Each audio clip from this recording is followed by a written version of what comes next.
ब्रह्ममुरारिसुरार्चितलिङ्गं निर्मलभासितशोभितलिङ्गम्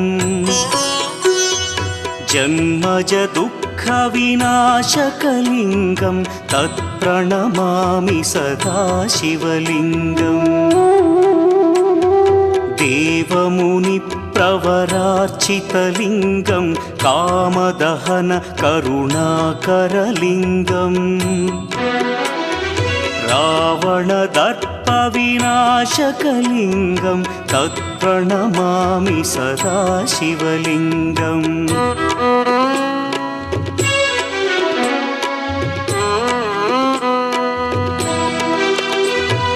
सर्वसुगन्धसुलेपितलिङ्गं बुद्धिविवर्धनकारणलिङ्गं सिद्धसुरासुरवन्दितलिङ्गम्